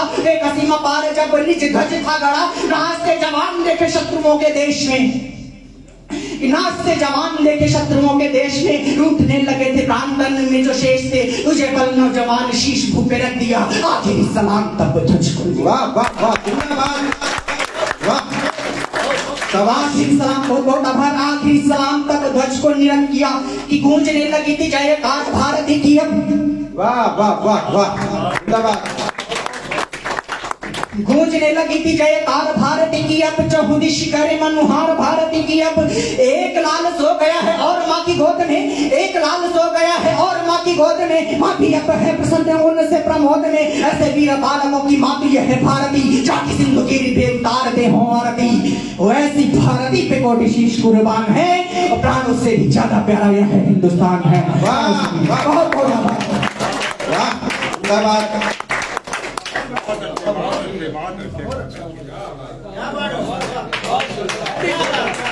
ये है हमारे शब्दाक्षर संस्था के अर्थ मंत्री, हमारे बहुत प्रिय छोटे भाई दीपमन। मैंने पहले कहा था कि इनके अगल बगल ये कविता पढ़ रहे हो तो रहना थोड़ा सुरक्षित नहीं है, वो आपने महसूस किया होगा। इन्होंने जैसे कहा उसमें पढ़ेंगे, हमने कहा बहुत अच्छा, यही ठीक, हमारे लिए ठीक। ये भाई ये मंदिर है कि वो जस्मिता कविता में भी है और इनके वाचन में भी है। एक बार हमारा मन, एक बार जोरदार ताली बजा दीजिए। हमने सोचा इनकी कविता सुन के हमें ही जोश आया है। मैं वहां से उठ के यहाँ आया था वाह वाह करने, क्योंकि वहां वाला समझ में नहीं आ रहा, लेकिन धर्मेंद्र भाई को भी आ गया, उन्होंने भी माला पहना दी। तो इनका मुझे लगा कि बहुत मन से सुनी जा रही कविता, बहुत अच्छा कविता पाठ किया, बहुत जोश है इनके अंदर। मातृभूमि के प्रति बहुत इनको चिंता है और बड़ा समर्पण है। मातृभूमि के को समर्पित कवि है ये। अच्छा, ये व्यवहारिकता में भी बहुत जोश है इनके। मैं आपको बताता हूँ, हमारे बहुत करीब हैं। अगर ये लालगंज रहते हैं तो सबसे ज्यादा समय इनका हमारे साथ बीतता है। आनंद भाई जो पड़ोसी हैं, एक घटना सुनो बहुत मजेदार, मैं आपको बताता हूँ। पिछले साल ही दिसंबर जनवरी में भयंकर ठंड पड़ रही थी, तो आनंद जी अपने घर से निकले तो रास्ते में इनका घर पड़ता है। तो ये पिल्ला पाला था अमनदीप ने, उसको नहला रहे थे भयंकर ठंड में। तो आनंद ने इनसे कहा, तुम भी नहाते हो इस ठंड में? इस पिल्ला का है मारे डाला है, जोश आपने देखा ही। तो इन्होंने जोश में कहा कि तुम अपना काम करो, तुम गीतकार आदमी, तुम गाना गाओ, हम भी 10 के आदमी, हमसे पंखा मत। तो आनंद ने सोचा कि बात तो सही है। तो आनंद ने कहा, ये मर जाएगा। बोले, हम तुमसे कह रहे ना, हमसे बहस मत करो, जाओ। तो आनंद चले गए, सोचे भाई जिद्दी आदमी मानेगा है नहीं। थोड़ी देर बाद आनंद लौटे तो क्या देख रहे हैं कि पिल्ला मरा पड़ा है। आनंद बगल, अमनदीप बैठे बगल में रो रहे। तो उनसे फिर नहीं कहा गया, फिर वो पास गए, बोले देखो हमने तुमसे कहा था ना कि नहलाओ मत, मर जाएगा। तो उन्होंने कहा तू बेकार की बात मत करो। तो आनंद ने कहा, तुम तब भी हमसे लड़ रहे थे, अभी तुम हमसे लड़ रहे हो। अरे देखो पिल्ला मर गया, अब तो थोड़ी सहानुभूति जताने दो। तो इन्होंने कहा, तुम बार बार ये कह रहे हो नहलाने मर जाएगा। तो बोले वही तो हुआ। बोले वो नहीं हुआ, ये नहलाने में नहीं मारा। तो बोले फिर कैसे मारा? बोले नहलाने के बाद निचोड़ने मारा।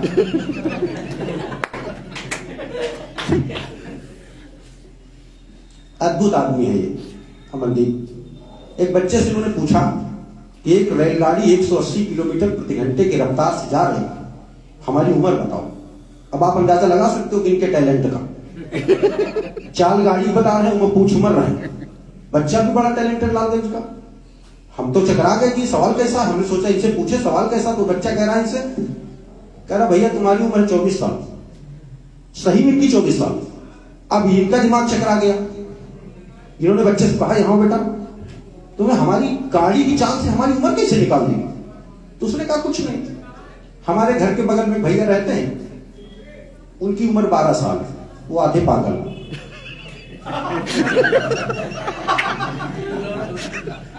हमने उसका 2 गुना कर दिया। तो ये बहुत ओजस्वी कवि है। अभी इन्होंने मातृभूमि की बात की। मातृभूमि तो वास्तव में धन्य है। यहाँ पर जन्म लेने के लिए मनुष्य का जन्म मिले और भारत भूमि में मिले, ये तो अभाग्य है। कमल मनोहर राजस्थान के हैं, बहुत सुंदर 4 पंक्तियां उन्होंने अपनी मातृभूमि को समर्पित की। देखे सुने, यहाँ पर तो सही बात है कि सेना के लोग ज्यादा हैं, उनसे ज्यादा मातृभूमि से प्रेम कौन कर सकता है। देखो सुनिए, कमल मनोहर राजस्थान के कवि लिखते हैं कि सत्य सनातन प्रेम की परिपाटी मिले, सत्य सनातन प्रेम की परिपाटी मिले, कलाम का जज्बा मिले, प्रताप की हल्दी खाती मिले। मेरे ईश्वर मेरे मालिक तुझसे मांगता हूं ये, मेरे ईश्वर मेरे मालिक तुझसे मांगता हूं ये, जब भी जन्म मिले भारत की माटी मिले, जब भी जन्म मिले भारत की माटी मिले। आइए मैं क्रम को आगे बढ़ाता हूं, और क्रम को आगे बढ़ाते हुए हमारे जो महनीय अतिथि हैं, दूसरे जनपद से यात्रा करके आए हैं, मैं अपने उन्नति क्योंकि मैं अमनदीप जो चीख पुकार करके गए थे मैं उसको खत्म कर रहा था दूसरे कवि के प्लेटफॉर्म बनाने के लिए। ये दीप कुत्ता उतना नहीं जोड़ा है। आइए मैं चलता हूं एक ऐसे शायर की तरफ। शायरी जो है जितनी शिद्दत से लिखी जाती है उससे ज्यादा सुनने की उम्मीद करती है, उसी उतनी ही शिद्दत से अगर सुनी जाए तो समझ में आती है। शायरी इशारे में बात करती, सलीके से बात करती। वसीम बरेलवी साहब एक शेर लिखते हैं, क्या बढ़िया शेर कहा उन्होंने कि कब कैसे कहां कौन सी बात कही जाती है, ये तरीका हो तो हर बात सुनी जाती है। कब कैसे कहां कौन सी बात कही जाती है, ये तरीका हो तो हर बात सुनी जाती है। पूछना है तो शायरों से जाकर पूछो, पूछना है तो शायरों से जाकर पूछो, कैसे हर बात सलीके से कही जाती है। एक इसी सलीके का शायर जो प्रतापगढ़ की धरती से यात्रा करके रायबरेली के लालगंज बैसवारे तक आया है। यात्रा लंबी थी, थकान भी होगी। मैं आप सबसे निवेदन करता हूं कि मेरे हिस्से की तालियां काटना और उस शायर के हिस्से में जोड़ देना ताकि उसकी थकान दूर हो सके। प्रतापगढ़ हमारी दादी कहा करती थी, मेरी दादी प्रतापगढ़ की थी, कि 100 पढ़ा एक प्रताप गढ़ा। प्रताप नहीं कर प्रताप कहती, वो कहती थी 100 तुम्हारे यहाँ के पढ़े लिखे, हमारे यहाँ के एक अनपढ़ भी बराबर। तो प्रतापगढ़ का एक अपना अलग तेवर है। तो भाई अनूप प्रतापगढ़ी हिंदुस्तान के युवा शायरों में एक बड़ा नाम है। आप सबसे मैं चाहता हूं जोरदार तालियां।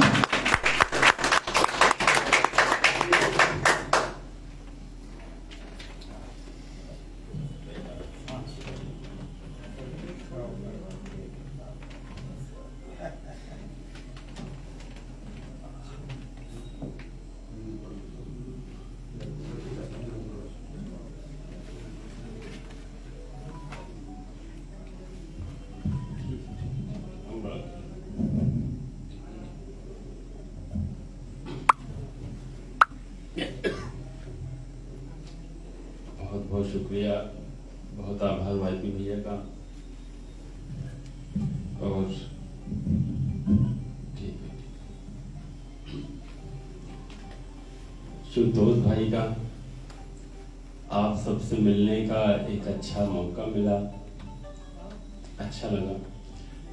परेशानी बिल्कुल नहीं हुआ है वाईपी मुझे वहां से आने में, लेकिन सुबह बहुत निकलना था, ये इसमें तो बिल्कुल वो था, लेकिन अच्छा लगा। और यहाँ आने के बाद अभी आपने कहा कि यहाँ सेना के अधिकांश लोग हैं और बहुत झुआ भर लोग हों और समझने वाले ना हो तो मजा नहीं आती।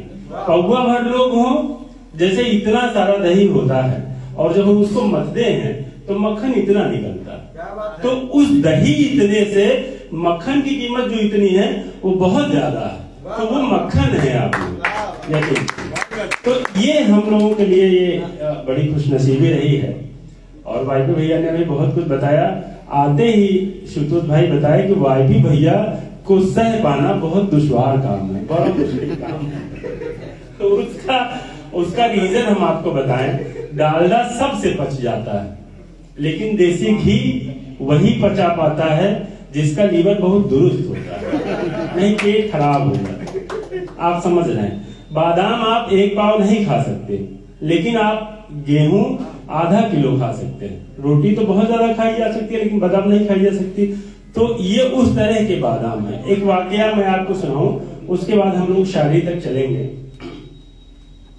एक शेर शेरनी के साथ और अपने एक नवजात शिशु के साथ सफर कर रहा था।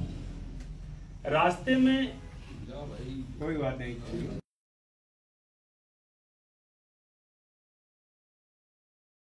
लग रहा है ना। तो रास्ते में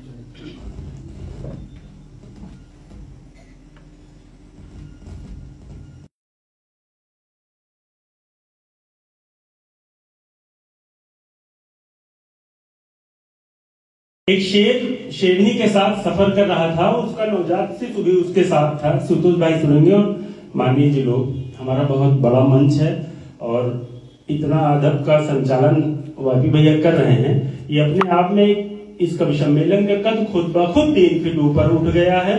इसमें कहीं से बट नहीं है। मैं चाहता हूँ एक बार जोरदार तालियां हो जाए आपकी खूबसूरत सजावट के लिए, खूबसूरत सजावट के लिए। जब वो शेर शेरनी के साथ सफर कर रहा था, कहीं जा रहा था, भ्रमण पे निकला था, तो कहा जाता है कि रास्ते में एक नाला मिला। शेर नाले से इस पार से उस पार कूद गया, चला गया। शेरनी ने देखा, शेरनी भी उस पार चली गई कूदकर। शेर भी चाहता तो उस बच्चे को लेकर के कूद सकता था, शेरनी भी चाहती तो बच्चे को लेकर कूद सकती थी। लेकिन कहा यह जाता है कि ना तो शेर ने उसको लेकर के उस पार गया और ना शेरनी। और वो शेर का जो नवजात शिशु था वो ऐसे नाले तक आता और वो खाई देखता फिर पीछे जाता, फिर नाले तक आता, खाई देखता फिर पीछे जाता। कहा यह गया कि शेर उस पार से इस पार आया और अपने बच्चे को वहीं मारकर उसी नाले में फेंक दिया। लिखने वाले ने यह लिखा कि या तो शेर को शेरनी के किरदार पर शक था, उसके चरित्र पर, या फिर कहा यह भी जा सकता है कि शेर ने सोचा कि ये शेर की औलाद होकर, उसकी सल्तनत होकर गीदड़ की जिंदगी जिएगा तो हमारे कुनबे का नाम गंदा होगा, इसलिए इसे जीने का कोई अधिकार। तो जिंदगी इसी तरह से होनी चाहिए जिसके जीवन में समय की कीमत और तमाम ऐसे मर्यादाओं की कीमत नहीं है। तो जीवन का मसला बिल्कुल उसी तरह है। और वही वापी भैया करते हैं कि रास्ते में उनका सिर पकड़कर मिलोड़कर उन्हें उसी नाले में फेंक देते हैं। तो सच को पचा पाना वाकई दुश्वार काम है। अभी आपने तमाम सारे बड़े नेताओं अभिनेताओं का जिक्र भी किया। उन्होंने कहा साहित्य को लोग कितना पसंद करते थे। हमारे गृह जनपद के एक बड़े राजनेता हैं, बड़ा अदब का नाम है, रघुराज प्रताप सिंह राजा भैया। हमें लगता है सब लोग उनसे परिचित होंगे। कवियों का वो बहुत सम्मान करते हैं। अगर हम शेर कुछ कहें उससे पहले अगर एक छोटा सा जिक्र कर लें, अभी 22 जनवरी को राम मंदिर का उद्घाटन हुआ पिछले वर्ष। तो हिंदुस्तान के इतने नेताओं ने, मैं ऐसे छोटा सा उदाहरण दे रहा हूं, हिंदुस्तान के किसी भी नेता अगर हम कह लें तो गड़बड़ नहीं होगा, किसी ने भी रामचरितमानस यानी कि जिनको राम जी ने, जिनके माध्यम से जिन पर राम की कृपा हुई, जिन्होंने घर घर पहुंचाया, राजा भैया की कवियों के प्रति हम इतना सम्मान बताने की कोशिश कर रहे हैं कि उन्होंने संसद भवन में, विधानसभा में कहा इस बात को कि राम को घर घर पहुंचाने वाले बाबा तुलसीदास की उस मंदिर में उनकी यदि अगर प्रतिमा जब तक नहीं लग रही है तब तक वह मंदिर अधूरा है। तो मुझे लगता है कि इतना सम्मान कवियों का आज के समय में रघुराज प्रताप सिंह राजा भैया से बेहतर शायद ही कोई कर रहा हो। एक अच्छा सा उदाहरण था तो मैंने कह दिया।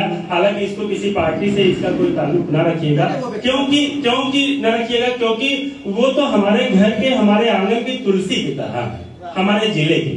तो जो घर की तुलसी होती है गुरु जी, तो वो तो सबके लिए पूजनीय होती है, तो हम लोगों के लिए तो वो हमारे तुलसी की तरह है, आदरणीय सम्मानीय तो है ही है। राजनीतिक का मसला दूसरा है। एक मतलब एक दो शेर हम लोग ऐसे सीधे सीधे सुनेंगे कि हिजर का सारा किस्सा भुला कर मिलो, हिजर का सारा किस्सा भुला कर मिलो, तुम मिलो जब कभी मुस्कुरा कर मिलो। शेर मैंने बहुत पहले कहा था, अभी भाई साहब को देखा तो ऐसे याद आया। जहां से शेर मुझे याद आते रहेंगे, हम लोग सुनाते रहेंगे क्योंकि घर में है, अच्छा वातावरण है, अच्छा माहौल है। हिजर का सारा किस्सा भुला कर मिलो, तुम मिलो जब कभी मुस्कुरा कर मिलो। होगी बरकत तुम्हारे भी घर में मगर, होगी बरकत तुम्हारे भी घर में मगर, बाप से ये निगाहें झुका कर मिलो। होगी बरकत तुम्हारे भी घर में मगर, बाप से ये निगाहें झुका कर मिलो। हिजर का सारा किस्सा भुला कर मिलो, उम्र भर कौन शोहरत पे काबिज रहा। समय, सत्ता, संपत्ति और शरीर कहा जाता है कि वक्त के बाद बदलना पड़ता है, बदल जाती है। उम्र भर कौन शोहरत पे काबिज रहा, बात इतनी जहन में बिठा कर मिलो। उम्र भर कौन शोहरत पे काबिज रहा, बात इतनी जहन में बिठा कर मिलो, तुम मिलो जब कभी मुस्कुरा कर मिलो। हिजर का सारा किस्सा भुला कर मिलो। चलते चलते और हम लोग ऐसे एक दो शेर और सुने कि चलो और मजबूती से रिश्ता संभल आ जाए, चलो और मजबूती से रिश्ता संभाला जाए, अब सियासत में न मजहब उछाला जाए। चलो और मजबूती से रिश्ता संभाला जाए। गुटबाजी तो चारों युग में रही है, गुटबाजी ना भाई भैया, गुटबाजी तो कहा जाता है हमेशा रहे, लेकिन इन दिनों जो गुटबाजी के साथ साथ जातिवादी लोग हो गए हैं, उसमें बड़ा मामला बड़ा गसपस है ना। तो यह तो है ही, लेकिन कहने का आशय यह है कि चलो और मजबूती से रिश्ता संभाला जाए, अब सियासत में न मजहब उछाला जाए, न हो जिसे मोहब्बत हमारे इस तिरंगे से, आज ही हिंदुस्तान से उसको निकाला जाए। क्या कह रहे हैं? न हो जिसे मोहब्बत हमारे इस तिरंगे से, न हो जिसे मोहब्बत हमारे इस तिरंगे से, आज ही हिंदुस्तान से उसको निकाला जाए। जिंदाबाद। और एक दो शेर ऐसे आप लोग ऐसे देखें कि न दौलत न शोहरत न सम्मान चाहिए, न दौलत न शोहरत न सम्मान चाहिए, न झूठा एक किराए का मकान चाहिए। दिल की तमन्ना बस इतनी है साहिब, मुझे महफूज ये पूरा हिंदुस्तान। क्या बात है, वाह वाह। दिल की तमन्ना बस इतनी है साहिब, मुझे महफूज ये पूरा हिंदुस्तान चाहिए। और एक दो शेर आप लोग ऐसे देखेंगे कि हो अगर हुकूमत तो स्वाभिमान की हो अगर हुकूमत तो स्वाभिमान की हो, मानता हूँ बात गीता या कुरान की हो अगर हुकूमत तो स्वाभिमान की हो, मानता हूँ बात गीता या कुरान की हो। ऐ खुदा अगर तू देना दोबारा जिंदगी मुझे, ऐ खुदा अगर तू देना दोबारा जिंदगी मुझे, तो बस धरा सिर्फ हिंदुस्तान। क्या बात है। ऐ खुदा अगर तू देना दोबारा जिंदगी मुझे, तो बस धरा सिर्फ हिंदुस्तान की हो। बहुत अच्छा। और एक मतलब दो तीन शेर ऐसे और हम लोग सुने कि नहीं चाहिए जब ये सारा मुझे, नहीं चाहिए, बहुत अच्छा आप लोग सुन रहे हैं, नहीं चाहिए जब ये सारा मुझे, बहुत है सहारा तुम्हारा मुझे। नहीं चाहिए जब ये सारा मुझे, बहुत है सहारा तुम्हारा मुझे। मेरी बात समझो तो एक बार में, मेरी बात समझो तो एक बार में, न कहना पड़े कुछ दोबारा मुझे। और एक नई नस्ल के लिए एक दो शेर की कमाना पड़ेगा यहाँ एक हुनर, कमाना पड़ेगा यहाँ एक हुनर, कहाँ तक कोई दे गुजारा मुझे। कमाना पड़ेगा यहाँ एक हुनर, कहाँ तक कोई दे गुजारा मुझे। चलो तह तलक हम नदी के चले, चलो तह तलक हम नदी के चले, वहीं से मिलेगा किनारा मुझे। क्या कहने हैं? चलो तह तलक हम नदी के चले, वहीं से मिलेगा किनारा मुझे। और इस गजल का एक शेर हम आपको सुनाएं, उससे पहले बताएं कि हम जिस प्रतापगढ़ जिले के जहां से आते हैं वो भी लालगंज है, एक लालगंज अजहारा है। तो मैं वहां से आया हूँ और इस लालगंज आया हूँ। एक शेर मैंने उस मिट्टी के लिए कहा, कमाना पड़ेगा यहाँ एक हुनर, कहाँ तक कोई दे गुजारा मुझे। नहीं चाहिए जग ये सारा मुझे, बहुत है सहारा तुम्हारा मुझे। ये मिट्टी नहीं जिंदगी है मेरी, ये मिट्टी नहीं जिंदगी है मेरी, लगे सबसे प्यारा अजहारा मुझे। क्या कहने? ये मिट्टी नहीं जिंदगी है मेरी, लगे सबसे प्यारा अजहारा मुझे। बहुत शुक्रिया, बहुत आभार। वाह, बहुत तन्मयता से आप लोग शेर सुनते हैं और मजा आया। एक दो मतलब एक दो शेर हम और अर्ज कर रहे हैं। इरशाद इरशाद। कि बिक गई झोपड़ी सिर्फ शान बाकी है, बिक गई झोपड़ी सिर्फ शान बाकी है, भरे जख्मों का भी निशान बाकी। क्या बात है। बिक गई झोपड़ी सिर्फ शान बाकी है, भरे जख्मों का भी निशान बाकी है। कल उसी जमघट में उसने ले लिया सब कुछ हमारा, कल उसी जमघट में उसने ले लिया सब कुछ हमारा, अब यही सिर्फ मेरी जान बाकी है। कल उसी जमघट में उसने ले लिया सब कुछ हमारा, अब यही सिर्फ मेरी जान बाकी है। और एक मतलब एक दो शेर कि वतन पर ये कैसा सितम ढा रहे हैं, वतन पर ये कैसा सितम ढा रहे हैं, कहाँ जाने वाले कहाँ जा रहे हैं। वतन पर ये कैसा सितम ढा रहे हैं। और देखिए ये हालांकि क्या होता है कि हम लोग जिसका बड़ा मुद्दा था 500-600-700 वर्षों से, लेकिन ईश्वर का देखिए सिस्टम की पब्लिक कैसे क्या हो जाता है, लोगों की जो भी जहन में ख्याल होते हैं। सीधा सीधा शेर सुने कि वतन पर ये कैसा सितम ढा रहे हैं, कहाँ जाने वाले कहाँ जा रहे हैं, लगे हैं जमाने को जो लूटने में, लगे हैं जमाने को जो लूटने में, जमाने को अब तो वही भा रहे हैं। वाह। वतन पर ये कैसा सितम ढा रहे हैं, कहाँ जाने वाले कहाँ जा रहे हैं, लगे हैं जमाने को जो लूटने में, जमाने को अब तो वही भा रहे हैं। नहीं सुन रहा एक परिंदा भी उनको, नहीं सुन रहा एक परिंदा भी उनको, वो बेशक ही अपनी गजल गा रहे हैं। क्या बात है। नहीं सुन रहा एक परिंदा भी उनको, वो बेशक ही अपनी गजल गा रहे हैं। और इस गजल का एक शेर ये भी सुने कि ये सच्ची मोहब्बत यहाँ करने वाले, ये सच्ची मोहब्बत यहाँ करने वाले, न जी पा रहे हैं न मर पा रहे हैं। ये सच्ची मोहब्बत यहाँ करने वाले न जी पा रहे हैं न मर पा रहे हैं। हम चाहते हैं कि एक अवधि की एक छोटी सी रचना, स्वागत है। हमें लगता है कि सब लोग अवधि एक से प्रारंभ किया, तो हम एक दो बंद सुना करके फिर हम अपना स्थान लेंगे, क्योंकि कवियों का अपना बड़ा लंबा है जो सिलसिला है, बड़ी लंबी फहरिस्त है। तो सीधे सीधे अवधि का बंद और उसका एक दो अंतरा हम आपको सुनाते हैं कि बिकी गए कोठरी, बिकी गई मड़ई, बिकी गई भैंस जवानी ही, बिकी गई कोठरी, बिकी गई मड़ई, बिकी गई भैंस जवानी ही, और बगिया तो वो बिके न देवे बाप के आटे निशानी। जैसे हम लोग पुराने लोग होते हैं तो कैसे आजा पुरखा की चीजों को, बाप की माँ की कैसे चीजों को संजो करके रखते हैं। बिकी गई कोठरी, बिकी गई मड़ई, बिकी गई भैंस जवानी, और बगिया तो वो बिके न देवे बाप के आटे निशानी। चोरी से देखा बढ़ के भैया सारा खेत लिखाए ले, चोरी से देखा बढ़ के भैया सारा खेत लिखाए ले, उनसे छोड़ अहां जे सुनते माई का लगाए। चोरी से देखा बढ़ के भैया सारा खेत लिखाए ले, उनसे छोड़ अहां जे सुनते माई का लगाए ले।